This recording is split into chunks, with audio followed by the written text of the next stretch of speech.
Paano mo ipapaliwanag sa lahat yung side mo? Kasi you were already judged. Si Krista Miller ang dahilan kung bakit nagkahiwalay sina Cesar Montano at Sunshine Cruz. Yung mga naging bato po sa akin noon, naging mahirap po. Yun nga po, alam ko naman po na alam niyo yung naging issue ko before. Siyempre, ang daming gastos po nun. Tapos as in, talagang nasiro talaga ako. Wala akong pambili ng kahit ano. Even yung ipon din ng parents ko, naubos na din. Kasi ang laki po ng gastos na. Siyempre, legal services lang, di ba? Abogado, di ba? Sumating po sa punto talaga na walang-wala.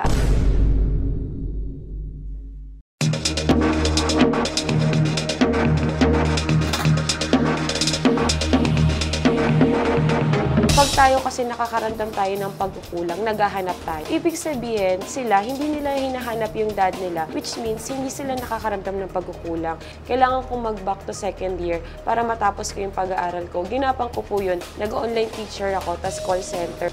Ano yung national beauty pageant na sinalihan mo? Yung Miss Island Philippines. Nanalo po ako, representative na po ako sa China.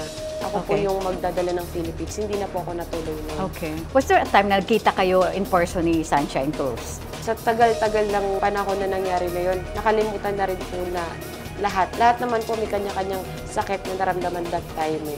Gaano katagal kang nakulong? 1 year, 8 months. Buntis ka nung ano? Opo, sa loob. Oh my Tapos God. nilabas na lang po ko nung talagang lalabas na. Pero kung hindi ako nagpadala sa kung ano yung meron ako, yung mga... And then sabi ko nga po, bigyan lang ako ulit ng chance. Itatama ko lahat. Which is yun naman po yung ginawa ko paglabas ko. Nakakalungkot lang, ang dami kong mga showbiz friends noon.